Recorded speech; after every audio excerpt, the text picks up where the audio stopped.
Hello साथियों, नमस्कार। Welcome to success point Rajasthan. सभी भावी शिक्षक और सभी भावी शिक्षिकाओं का स्वागत है आपके अपने ही प्लेटफॉर्म सक्सेस पॉइंट पर। मनोविज्ञान के बेहतरीन तड़कते भड़कते प्रश्नों के साथ में डेली शाम, साथियों डेली शाम 7 बजे, ठीक है, प्रत्येक क्वेश्चन को आराम से धैर्य के साथ में व्याख्या सहित समझेंगे। और अगर आप आराम से 30 या 35 मिनट डेली शाम आप 30 या 35 मिनट की क्लास देख लेंगे तो रीट पात्रता के अंदर और रीट मुख्य परीक्षा के अंदर आपका मनोविज्ञान का एक भी प्रश्न, साथियों एक भी क्वेश्चन आपका जो है वो गलत नहीं जाएगा। लेकिन शर्तें आपको क्लासों को देखना पड़ेगा। चलिए करते हैं शुरुआत। उससे पहले कल की क्लास के अंदर एक क्वेश्चन था कि टीएटी परीक्षण, ठीक है, टीएटी जो परीक्षण है ये साथियों इसको हम अंग्रेजी में कहते हैं थेमेटिक एप्रिसिएटिव टेस्ट, ठीक है, अंग्रेजी में कहते हैं थेमेटिक एप्रिसिएटिव टेस्ट। ये क्या होता है? ये व्यक्तित्व को मापने के लिए, ठीक है, व्यक्तित्व जो होता है व्यक्तित्व को अंग्रेजी में हम पर्सनैलिटी कहते हैं, ठीक है, व्यक्तित्व को मापने के लिए एक प्रक्षेपी विधि है भाई, ठीक है। किस प्रकार की? व्यक्तित्व मापन की एक प्रक्षेपी विधि है टीएटी, यानी कि थेमेटिक एप्रिसिएटिव टेस्ट। हिंदी में कहेंगे प्रासंगिक अंतर्बोध परीक्षण, ठीक है, अंग्रेजी में कहते हैं थेमेटिक एप्रिसिएटिव टेस्ट और हिंदी में कहते हैं प्रासंगिक अंतर्बोध परीक्षण। है क्या? व्यक्तित्व को मापने के लिए एक प्रक्षेपी विधि है। अब क्वेश्चन ये था कि भाई टीएटी जो प्रक्षेपी एक विधि है, ठीक है, इसके अंदर कार्डों की संख्या कितनी होती है? क्वेश्चन ये था कि थेमेटिक एप्रिसिएटिव टेस्ट होता है, इसके अंदर कार्डों की संख्या जो है वो कितनी होती है। अब इस क्वेश्चन को लेकर के बहुत सारे मास्टर और बहुत सारी मास्टरनियों के कन्फ्यूजन है। कोई कह रहा है 31 होते हैं और कोई कहता है 30 होते हैं। देखो, सामाजिक ग्रेड सेकंड के अंदर जब बोर्ड ने ये क्वेश्चन पूछा, ठीक है, तो उसके अंदर 31 जो है ये ऑप्शन के अंदर था नहीं। वहाँ पे जो सही कार्डों की संख्या मानी है वो मानी है 30, ठीक है। और हर किताब के अंदर 30 भी लिखा हुआ है और 31 भी लिखा हुआ है, लेकिन बोर्ड ने जो सही आंसर माना है वो साथियों 30 ही माना है। अगर ऑप्शन के अंदर अगर 31 देखने को मिलते हैं तो फिर आप जो है वो 31 करके आ जाना, क्योंकि 30 और 31 दोनों को एक साथ में जो है वो कभी पूछा नहीं जाएगा। या तो ऑप्शन के अंदर 30 होगा या फिर ऑप्शन के अंदर 31 होगा। लेकिन बोर्ड ने जब पहले ये क्वेश्चन पूछा था तो उस समय 31 ऑप्शन के अंदर थे नहीं और वहाँ पे जो सही आंसर आपका माना था वो साथियों 30 ही माना गया था, ठीक है। तो ये इस क्वेश्चन का, उस क्वेश्चन का आपका सही आंसर जो है वो 30 माना गया था, ठीक है। चलिए आज के क्वेश्चन देख लेते हैं। और फर्स्ट क्वेश्चन देखिए, पहला जो प्रश्न है वो कहना है कि क्रिया प्रसूता अनुबंधन का सिद्धांत, ठीक है, क्रिया प्रसूता अनुबंधन का जो सिद्धांत है इसके प्रतिपादक कौन है? अच्छा सुने, क्रिया प्रसूता अनुबंधन का सिद्धांत, ठीक है, इसको कहते हैं पुनर्बलन का सिद्धांत। इसको साथियों पुनर्बलन का सिद्धांत भी कहते हैं, ठीक है। इसके प्रतिपादक कौन है? ऑप्शन ए देखिए, IP Pavlov, BF Skinner, Edwin Guthrie या फिर थॉर्नडाइक। बताओ भाई कौन सा ऑप्शन, साथियों इन चारों में से कौन सा ऑप्शन जो है वो सही हो जाएगा? क्रिया प्रसूता अनुबंधन का सिद्धांत, ठीक है, इसके प्रतिपादक जो है वो कौन है? बिल्कुल बिल्कुल, जिन भी मास्टर और जिन भी मास्टरियों का ऑप्शन यहाँ पे 2 नंबर आ रहा है, बीएफ स्किनर, उनका बिल्कुल यहाँ पे सही हो जाएगा क्रिया प्रसूता। साथियों क्रिया प्रसूता अनुबंधन का सिद्धांत इसके प्रतिपादक कौन है? BF Skinner. देखो, एक मात्र ऐसे मनोवैज्ञानिक है जिन्होंने पुनर्बलन को सबसे ज़्यादा महत्वपूर्ण माना है। क्वेश्चन आपसे सीधा पूछा जाएगा कि निम्नलिखित में से किस मनोवैज्ञानिक ने पुनर्बलन को सबसे ज़्यादा महत्वपूर्ण माना है? कि पुनर्बलन जो है इसको सबसे ज़्यादा इंपॉर्टेंट किसने माना है? बीएफ स्किनर ने माना है, ठीक है। देखो, पुनर्बलन का मतलब क्या होगा? किसी भी क्रिया को करने के बाद में, जैसे एक बालक जो है वो एक जैसे 5वीं क्लास के अंदर पढ़ता है, ठीक है, उस 5वीं क्लास में उसने क्या किया? टॉप किया, ठीक है। अब उसको जो है वो पुनर्बलन के, यानी कि पुनर्बलन इसको हम बोलते हैं पारितोषिक, ठीक है, पुनर्बलन के रूप में उसको जो है वो एक, यानी कि एक पेन जो है वो मिला। अब वो अगली क्लास के अंदर जाएगा तो वो जो है वो टॉप करने का प्रयास करेगा, किसके आधार पर? इस पुनर्बलन के आधार पर, ठीक है, इस पुनर्बलन के आधार पर अगली कक्षा के अंदर भी वो टॉप करने की पूरी कोशिश करेगा। ये होता है पुनर्बलन। तो पुनर्बलन को सबसे ज़्यादा महत्वपूर्ण किसने माना है? तो महत्वपूर्ण माना है बीएफ स्किनर ने। अब देखिए, ये जो सिद्धांत है साथियों, ये अपना जो सिद्धांत है क्रिया प्रसूता अनुबंधन का सिद्धांत, इस सिद्धांत को नैमित्तिक अनुबंधन का सिद्धांत कहते हैं, नैमित्तिक अनुबंधन का सिद्धांत कहते हैं, ठीक है। और इस सिद्धांत को सक्रिय अनुबंधन का सिद्धांत भी कहते हैं, ठीक है, सक्रिय और नैमित्तिक। देखो साथियों, क्रिया प्रसूता अनुबंधन का सिद्धांत पूछें तो भी करना है BF स्किनर। ठीक है, क्रिया प्रसूता अनुबंधन का सिद्धांत पूछें तो भी करना है BF स्किनर। अगर आपसे नैमित्तिक अनुबंधन का सिद्धांत पूछें, अगर आपसे नैमित्तिक अनुबंधन का सिद्धांत पूछे तो भी करना है BF स्किनर। और अगर आपसे सक्रिय अनुबंधन का सिद्धांत पूछे तो भी करना है BF स्किनर। अब देखो प्रयोग किसके ऊपर किया, BF स्किनर ने साथियों जो प्रयोग किया था वो क्या था, कबूतर और सफ़ेद चूहे पर। ठीक है, BF स्किनर ने साथियों जो प्रयोग किया था वो किया था कबूतर और चूहे के ऊपर। तो यहाँ से आपको देखो, यहाँ से आपको 4 से 5 क्वेश्चन साथियों, आपके 4 से 5 क्वेश्चन जो हैं वो यहाँ से बन जाते हैं और प्रत्येक क्वेश्चन अपने आप के अंदर अति महत्वपूर्ण है। ठीक है, सबसे पहले क्रिया प्रसूता अनुबंधन का सिद्धांत प्रतिपादक कौन है, BF स्किनर। BF स्किनर ने सबसे ज़्यादा पुनर्बलंद को महत्वपूर्ण माना है। ठीक है, उसके बाद में इस सिद्धांत को नैमित्तिक अनुबंधन का सिद्धांत कहते हैं और इस सिद्धांत को सक्रिय अनुबंधन का सिद्धांत भी कहते हैं। अगर आपके ऑप्शन के अंदर सीधा दे दें कि भाई नैमित्तिक अनुबंधन का सिद्धांत जो है वो किसने दिया है, अब आपको लगेगा कि ये तो हमने जो है वो पढ़ा भी नहीं है, लेकिन साथियों ये जो है वो इसी के नाम है, सक्रिय अनुबंधन का सिद्धांत, नैमित्तिक अनुबंधन का सिद्धांत और क्रिया प्रसूता अनुबंधन का सिद्धांत BF स्किनर के द्वारा दिए गए हैं और प्रयोग जो है वो कबूतर और चूहे के ऊपर किया गया। ठीक है, बढ़े आगे, देखो अगला क्वेश्चन। हाँ जी, अगला क्वेश्चन देखिए।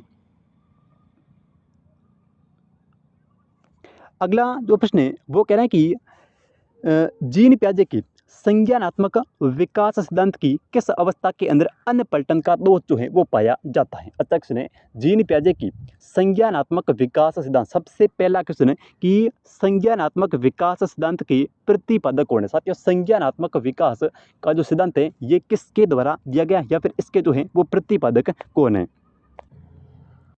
तो प्रतिपादक हो जाएंगे जीन पियाजे। ठीक है, अगर आपसे क्वेश्चन सीधा पूछें कि भाई संज्ञानात्मक विकास का जो सिद्धांत है ये किसके द्वारा दिया गया या फिर इसके प्रतिपादक कौन है, तो है जीन पियाजे। ठीक है, जीन पियाजे ने संज्ञानात्मक विकास सिद्धांत के अंतर्गत कुल साथियों 4 अवस्थाएं बताई है। ठीक है, संज्ञानात्मक विकास सिद्धांत में जीन पियाजे ने 4 अवस्थाएं बताई है। ठीक है, कितनी अवस्थाएं, 4 अवस्थाएं जो है वो बताई हैं। ठीक है, सबसे पहले पहली जो अवस्थाएं साथियों ये होती हैं संवेदी गामक अवस्था। पहली जो अपनी अवस्था है वो है संवेदी गामक अवस्था और ये होती है 0 से लेकर के 2 वर्ष तक। ठीक है, जीन पियाजे के अनुसार 0 से लेकर के जो 2 वर्ष की अवस्था है उसको जीन पियाजे ने कहा है संवेदी गामक अवस्था। उसके बाद में दूसरी जो अवस्था है साथियों, सेकंड जो अवस्था है वो होती है प्राक संक्रियात्मक अवस्था। प्राक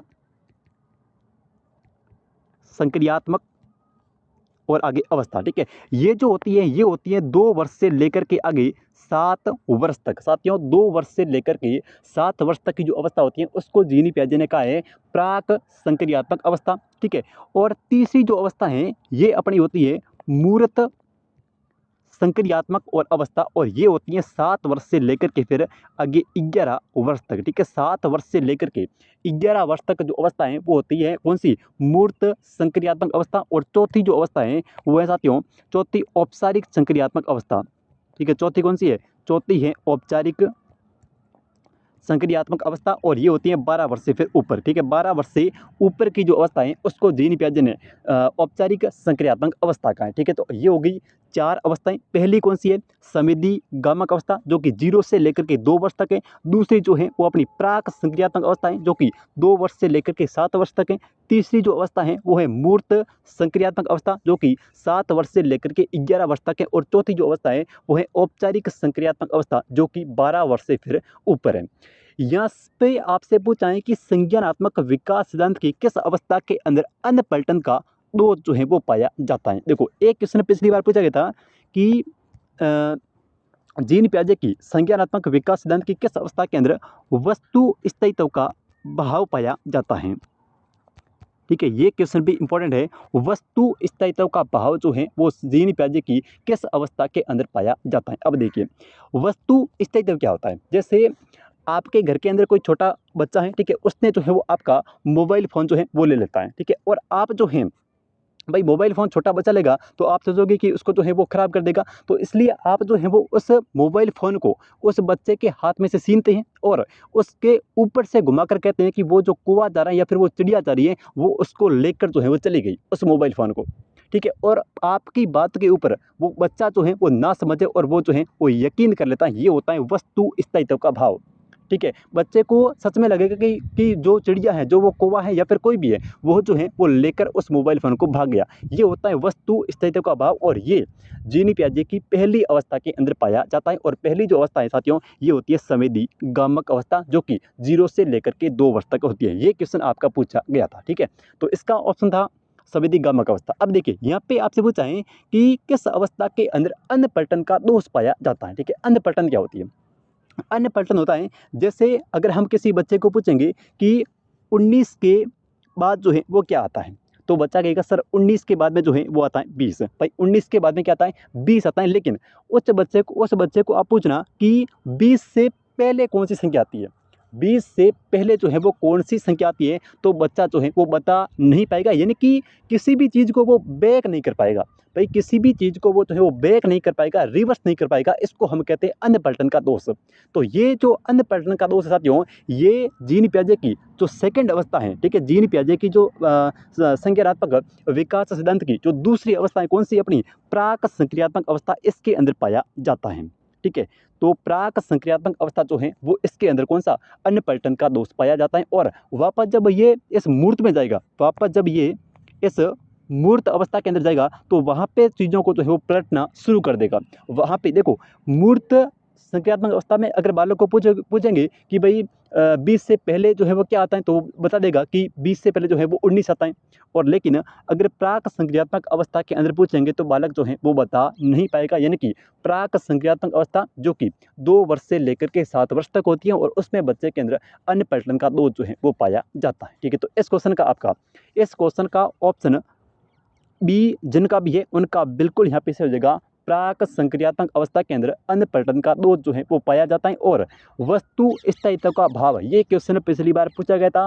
वस्तु स्थायित्व का भाव जो है ये साथियों संज्ञानात्मक विकास सिद्धांत की जो अपनी पहली अवस्था है, कौन सी? संवेदी गामक अवस्था, इसके अंदर पाया जाता है, ठीक है। तो उम्मीद करता हूँ आपको यहाँ से बहुत सारे क्वेश्चन जो है वो समझ में आ गए होंगे, ठीक है। चलिए अगले क्वेश्चन की बात कर लेते हैं। और आज की क्लास का देखो अगला क्वेश्चन भाई, हाँ जी, अगला जो प्रश्न है वो कहना कि प्रबलन सिद्धांत के प्रतिपादक कौन है? साथियों प्रबलन का जो सिद्धांत है इसके प्रतिपादक कौन है? ऑप्शन ए देखिए, कोहलर है, टोलमैन है, हल है या फिर कोपका है। देखो साथियों कोहलर ने अंत्यदृष्टि का सिद्धांत दिया है, ठीक है। कोहलर का जो सिद्धांत है वो है अंत्यदृष्टि का सिद्धांत, ठीक है। क्वेश्चन आपसे सीधा पूछें कि भाई अंत्यदृष्टि का सिद्धांत, ठीक है, इसके प्रतिपादक कौन है, तो वो है कोहलर, ठीक है।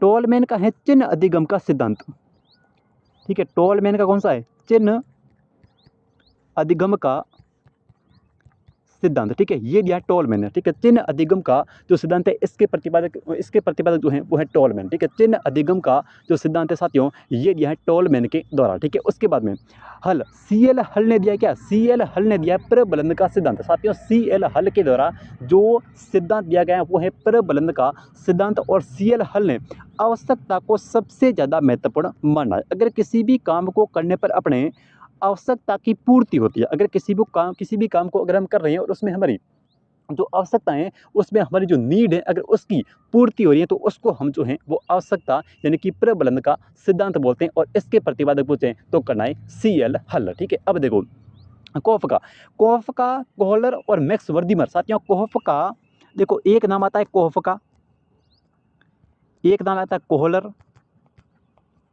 और एक नाम आता है मैक्स वर्दीमर, ठीक है। कोहफका, कोहलर और मैक्स वर्दीमर। अब देखो ये तीनों जो हैं वो साथियों गेस्टाल्टवादी हैं। ये तीनों जो हैं वो कैसे हैं? ये तीनों हैं,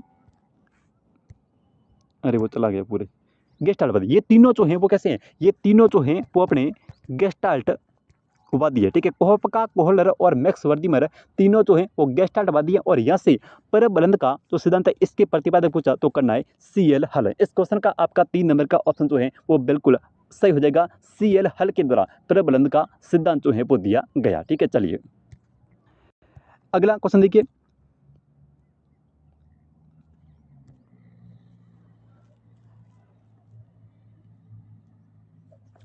अगला जो प्रश्न है वो कहना कि हल का सिद्धांत जो है ये किस प्रक्रिया से संबंधित है। ठीक है, हल का सीएल हल का जो सिद्धांत है ये किस प्रक्रिया से संबंधित है। ठीक है, ऑप्शन ए देखिए, सीखने की व्यवस्था से, सीखने की व्याख्या के सरलीकरण से, ध्येय क्रमारोह से, या फिर उपयुक्त ये क्या सीखने की पुनर्व्याख्या से। देखो, हल का जो सिद्धांत है ये सीखने की व्याख्या के सरलीकरण से संबंधित है। साथियों, सीखने की व्याख्या के सरलीकरण से संबंधित है कौन सा, सीएल हल का प्रबलन का सिद्धांत। ठीक है, सीएल हल का प्रबलन का जो सिद्धांत है ये सीखने की व्याख्या के सरलीकरण से संबंधित है। सीएल हल ने कहा है कि अगर किसी भी काम को करने पर अपने अगर आवश्यकता की पूर्ति हो रही है तो हम उस काम को करना सीख जाएंगे, ये कहा था सीएल हल ने। और सिद्धांत का नाम पूछे तो करना है प्रबलन का सिद्धांत।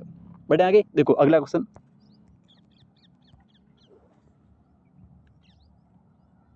हाँ जी, अगला जो प्रश्न है वो कहना है कि संज्ञानात्मक विकास, ठीक है, संज्ञानात्मक विकास सिद्धांत पर व्यवस्थित कार्य करने वाले मनोवैज्ञानिक जो हैं वो कौन थे। संज्ञानात्मक विकास का जो सिद्धांत है, ठीक है साथियों, कॉन्ग्रेटिव जो डेवलपमेंट है इस पर व्यवस्थित कार्य करने वाले जो मनोवैज्ञानिक हैं वो कौन थे। ठीक है, वुडवर्थ थे, पेस्टोलॉजी थे, गाल्टन थे, या फिर जीन पियाजे थे। तो संज्ञानात्मक विकास का जो सिद्धांत है ये दिया था जीन पियाजे के द्वारा। ठीक है, संज्ञानात्मक विकास सिद्धांत के प्रतिपादक कौन है, जीन पियाजे हैं। और जीन पियाजे ने संज्ञानात्मक विकास की कुल 4 अवस्थाएं जो हैं वो बताई हैं। और देखो, एक तो 4 विशेषताएं याद कर लेना, ठीक है, और कब से कब तक है टाइम पीरियड याद कर लेना। और सेकंड चीज़, उन जो अवस्थाएं हैं उनकी विशेषताएं याद कर लेना। एक तो आपको जो है वो समय याद कर लेना, ठीक है, कौन सी अवस्था जो है वो कब से कब तक है। एक इनका कर्म याद कर लेना, कर्म जो है वो याद कर लेना। पूछा जाएगा कि पहली कौन सी है, जीन पियाजे के संज्ञानात्मक विकास सिद्धांत की पहली अवस्था कौन सी है, दूसरी कौन सी है, तीसरी कौन सी है और चौथी कौन सी है। इनका कर्म जो है वो अच्छे से याद कर लेना। ठीक है, सेकंड जो है वो समय याद कर लेना। और थर्ड इंपॉर्टेंट, प्रत्येक की विशेषताएं जो हैं वो याद कर लेना। ठीक है, ये क्वेश्चन 1 या 2 क्वेश्चन आपकी रीट पात्रता और रीट मुख्य परीक्षा के अंदर जीन पियाजे को लेकर के जरूर पूछे जाएंगे। ठीक है, तो यहाँ आपसे पूछा है संज्ञानात्मक विकास सिद्धांत तो ये हो जाएंगे जीन पियाजे, जिनका भी ऑप्शन यहाँ पे 4 नंबर आ रहा है उनका बिल्कुल यहाँ पे से हो जाएगा संज्ञानात्मक विकास सिद्धांत पर व्यवस्थित कार्य करने वाले जो मनोवैज्ञानिक हैं वो है जीन पियाजे। ठीक है, तो इस क्वेश्चन का चौथा ऑप्शन बिल्कुल हो जाएगा सही। और अगला क्वेश्चन देखिए।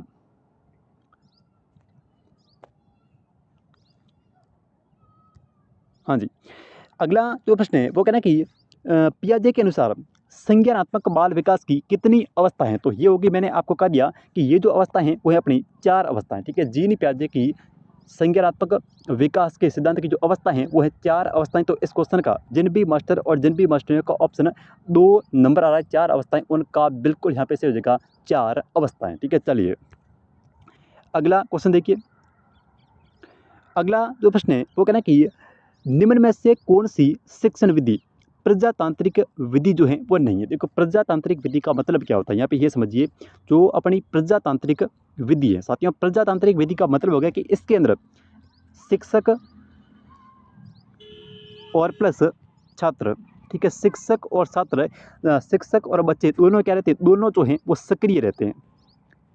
शिक्षक और बच्चे, इनके शिक्षक और छात्र जो हैं ये दोनों इसके अंदर जो है वो एक्टिव रहती है। कौन सी, अपनी इस प्रजातांत्रिक विधि के अंतर्गत। ठीक है, शिक्षक भी एक्टिव मोड पे रहेगा और छात्र जो है वो भी एक्टिव मोड पे रहेंगे। तो इनमें से कौन सी ऐसी विधि है जो प्रजातांत्रिक नहीं है, जिसके अंदर शिक्षक और छात्र जो है वो दोनों एक्टिव नहीं रहते हैं। तो वो विधि है कौन सी, वो अपनी विधि है व्याख्यान विधि। ठीक है, व्याख्यान विधि के अंतर्गत साथियों व्याख्यान विधि जो है वो इसमें टीचर जो है वो सिर्फ और सिर्फ लेक्चर देता है और विद्यार्थी जो है वो उसको सुनते हैं। और किसी भी विद्यार्थी को अगर नींद भी आ जाए तो भी वो जो है वो चलता रहता है। इसके अंदर शिक्षक और विद्यार्थी दोनों साथी जो है वो एक्टिव नहीं रहते हैं। ठीक है, तो देखो बाकी प्रोजेक्ट के अंदर देखो, कोई प्रोजेक्ट का काम करेंगे तो उसके अंदर शिक्षक भी एक्टिव, ठीक है, और विद्यार्थी भी एक्टिव रहेंगे। ठीक है, और सामूहिक परिचर्चा करेंगे तो उस पर दोनों एक्टिव रहेंगे। और सहभागी कोई गतिविधि करेंगे तो वहाँ पर भी दोनों एक्टिव रहेंगे। लेकिन व्याख्यान विधि के अंदर जहाँ लेक्चर की बात आ रही है, जहाँ व्याख्यान की बात आ रही है, वहाँ पे जो है वो दोनों एक्टिव नहीं रहेंगे। तो इस क्वेश्चन का आपका कौन सा ऑप्शन, 3 नंबर, सॉरी यहाँ पे 2 लिखा हुआ है, 2 नंबर ऑप्शन की व्याख्यान विधि जो है वो बिल्कुल इसका सही आंसर हो जाएगा। देखिए अगला क्वेश्चन। अगला जो प्रश्न है वो कहना कि प्रोजेक्ट विधि, देखो सामूहिक परिचर्चा विधि, सहभागी विधि ये प्रजातांत्रिक शिक्षण विधि है, जबकि व्याख्यान विधि जो है ये शिक्षक केंद्रीय शिक्षण विधि का उदाहरण है। ठीक है, ये प्रजातांत्रिक शिक्षण विधि का उदाहरण नहीं है, क्योंकि इसमें सिर्फ और सिर्फ जो है वो शिक्षक जो होता है वो 90 डिग्री के एंगल पर रहता है। ठीक है, बाकी वाले विद्यार्थी जो है वो आराम से सो रहे होते हैं। ठीक है, अगला देखो।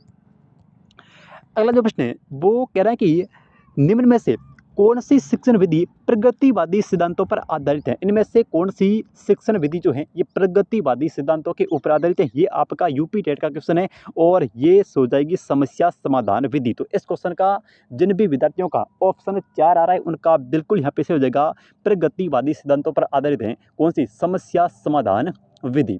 अगला देखो, अगला क्वेश्चन और ये है अपना 8वां क्वेश्चन।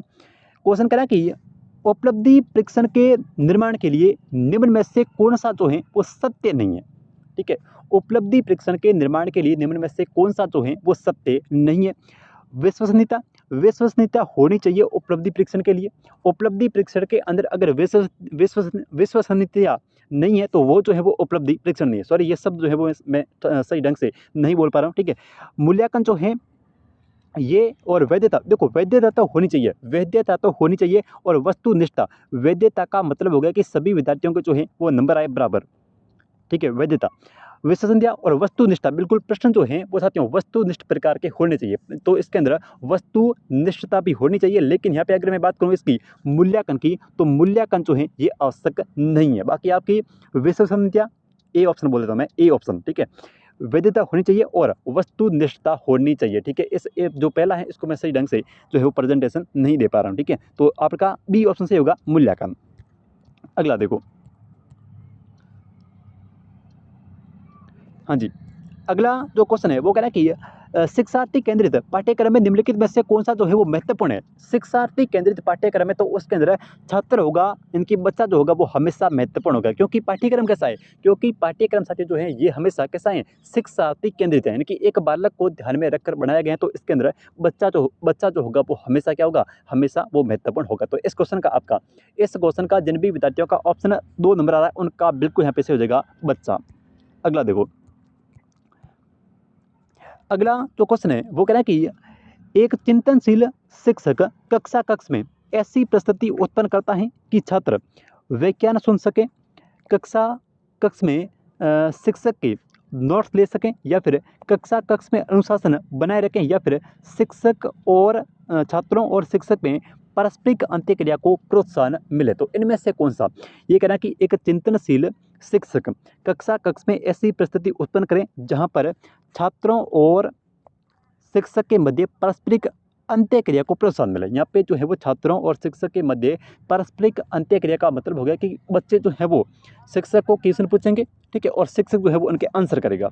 ठीक है, फिर शिक्षक जो है वो बच्चों से पूछेगा और बच्चे जो है वो उनका आंसर करेंगे। तो ये हो गया पारस्परिक अंत्यक्रिया। तो पारस्परिक अंत्यक्रिया यानी कि दोनों के अंदर जो है वो दोनों जो है वो यहाँ पे एक्टिव मोड के अंदर होने चाहिए एक चिंतनशील शिक्षक की ये विशेषता है। ठीक है, तो आपका चौथा ऑप्शन सही होगा, दोनों के बीच में जो है वो अंत्यक्रिया का होना बहुत ही आवश्यक है। ठीक है, चलिए अगला क्वेश्चन देखिए,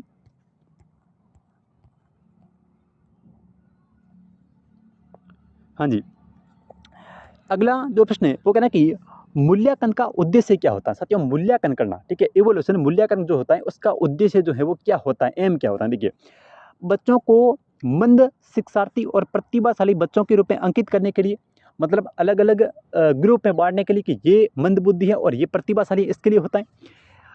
उन बच्चों की पहचान करने के लिए जिन्हें औपचारिक उपाय की आवश्यकता है। ऐसा है क्या, ऑप्शन सी देखिए, सीखने की कठिनाइयों और समस्या क्षेत्रों का निदान करने के लिए, या फिर उस सीमा तक प्रतिपुष्टि प्रदान करना जहां तक हम उत्पादनशील जीवन के लिए शिक्षा प्रदान करने में सफल रहे हैं। बिल्कुल, यानी कि हम जो हैं वो बच्चों को सिखाने के अंदर, सिंपल सा मतलब है कि हम जो है वो बच्चों को सिखाने में कहाँ तक जो है वो सफल हुए हैं। ये सीधा सा मतलब होता है किसका, मूल्यांकन का। ठीक है, मूल्यांकन करना यानी कि हम जो, जैसे मैं आपको जो चीज़ें सिखा रहा हूँ और मैं आपको कह रहा हूँ कि आप जो है वो लास्ट में कमेंट करके बताना कि आपके कितने क्वेश्चन जो हैं वो सही होते हैं, यानी कि मेरा पढ़ाई हुआ आपको जो है वो कहाँ तक समझ में आया है, इसके लिए जो है वो मूल्यांकन कार्य किया जाता है। ठीक है, तो आपका डी ऑप्शन इस क्वेश्चन का बिल्कुल यहाँ पे से हो जाएगा, उस सीमा तक प्रतिपुष्टि प्रदान करना जहाँ तक हम उत्पादनशील के जीवन के लिए शिक्षा प्रदान करने में सफल रहे हैं। अगला देखिए, अगला जो प्रश्न है वो कहना कि निम्न में से कौन सा एक उत्तम परीक्षण की विशेषताओं से संबंधित नहीं है। इनमें से कौन सा एक जो है वो उत्तम परीक्षण की विशेषताओं से संबंधित नहीं है। देखो, विश्वसनीयता ये होती है बिल्कुल, वैधता होती है, वस्तुनिष्ठता होती है, लेकिन अभी क्षमता जो है ये साथियों नहीं होती। तो इस क्वेश्चन का आपका चौथा ऑप्शन जिन भी विद्यार्थियों का आ रहा है उनका बिल्कुल यहाँ पे सही हो जाएगा। विश्वसनीयता होना जरूरी है, वैधता होना जरूरी है और वस्तुनिष्ठता का होना भी जरूरी है, लेकिन यहाँ पे अभी क्षमता का होना अनिवार्य नहीं है। तो इस क्वेश्चन का आपका चौथा ऑप्शन जो है वो बिल्कुल यहाँ पे सही हो जाएगा। अगला प्रश्न देखिए, अगला जो क्वेश्चन है वो कहना कि शिक्षा शास्त्र पेडागोजी की अवधारणा निम्न में से किस कथन में प्रतिबिंबित नहीं हो रही है। यानी कि शिक्षा शास्त्र पेडागोजी की जो अवधारणा है ये किस कथन के अंदर अपन को नहीं दिख रही है। ठीक है, शिक्षण एवं अधिगम का वैज्ञानिक ज्ञान बिल्कुल होना चाहिए। शिक्षक व अधिगम की शिक्षण व अधिगम की कला और विज्ञान ये होना चाहिए। अपूर्तिकरण और सामान्यकरण का विज्ञान, यहाँ पर शिक्षक शिक्षार्थी एवं तकनीकी संसाधन, देखो तकनीकी संसाधन होंगे लेकिन यहाँ पे अपूर्तिकरण नहीं है, अमूर्तिकरण है, अमूर्तिकरण साथियों। ठीक है, अपूर्तिकरण नहीं है, अमूर्तिकरण एवं सामान्यकरण का विज्ञान ये पेडागोजी की एक अवधारणा नहीं है। ठीक है, ये पेडागोजी की अवधारणा नहीं है। तो इस क्वेश्चन का आपका 3 नंबर ऑप्शन जो है वो सही होगा। ये पूछा गया क्वेश्चन है तो ये इसमें अमूर्तिकरण और सामान्यकरण का विज्ञान होगा। अगला देखिए, अगला जो क्वेश्चन है वो कहना है कि निम्नलिखित में से कौन सा शिक्षण अधिगम प्रकरण को प्रभावहीन बनाता है। उपयुक्त शिक्षण, पाठ्यक्रम पूरा करना, शिक्षण विधि का प्रयोग या फिर पारितोषिक या दंड का अनुचित उपयोग करना। ये साथियों अनुचित जब उपयोग करेंगे तो ये एक शिक्षण अधिगम को जो है वो प्रभावहीन बनाएगा। जब पारितोषिक और दंड का हम क्या करेंगे, अनुचित प्रयोग करेंगे। तो ऐसे क्वेश्चन जब भी आते हैं तो उनमें आप क्वेश्चन को आराम से ध्यान से पढ़ा करो और ऐसे क्वेश्चनों के आंसर जो है वो अपने आप आराम से मिल जाते हैं। ठीक है, अगर आप क्वेश्चन को धैर्य के साथ में पढ़ते हो ना तो उसमें आंसर जो है वो अपने आप मिल जाता है। अगला देखिए, अगला जो क्वेश्चन है वो कह रहा है कि शिक्षकों को, ठीक है, टीचर्स को मानसिक रूप से विक्षिप्त लोगों को निर्देश देते समय ये ध्यान रखना चाहिए कि वे, ये L2 का क्वेश्चन है और 2022 के अंदर पूछा गया है। परीक्षा उत्तीर्ण करने में सक्षम रहे, परीक्षा उत्तीर्ण करना जरूरी नहीं है। अधिक व्यवसायिक कौशल सीख सकें, हाँ ये बिल्कुल हो सकता है कि अधिक व्यवसायिक कौशल सीख सकें। बच्चे सामान्य बच्चों के साथ प्रतिस्पर्धा करने के लिए कड़ा परिश्रम करें या फिर लगातार प्रतिस्पर्धी खेलों में समय बिताएं। तो इसका जो सही आंसर होगा वो होगा अधिक व्यवसायिक कौशल सीख सके। यानी कि शिक्षकों को मानसिक रूप से विक्षिप्त लोगों को ऐसे निर्देश समय ये ध्यान रखना चाहिए कि वो अधिक से अधिक कौशल जो है उसको सीख सकें, अधिक से अधिक व्यवसायिक कौशलों को सीख सकें। तो इस क्वेश्चन का ऑप्शन नंबर 2 जो है वो बिल्कुल सही होगा, अधिक से अधिक कौशलों को सीख सकें। ठीक है, अगला क्वेश्चन देखिए, अगला प्रश्न कह रहा है कि वैज्ञानिक अनुसंधान करने की दिशा में कौन सा एक कदम नहीं है। समस्या, देखो अगर कोई वैज्ञानिक अनुसंधान करेंगे तो सबसे पहले उसमें हम पता करेंगे कि समस्या क्या है। एक समस्या की अवधारणा, एक समस्या को लेंगे, उसके बाद में संशोधन, शोध, निष्कर्ष। भाई अनुसंधान करेंगे तो उसके अंदर जरूरी है कि कुछ निष्कर्ष भी आए। ठीक है, तो निष्कर्ष का होना भी अनिवार्य है।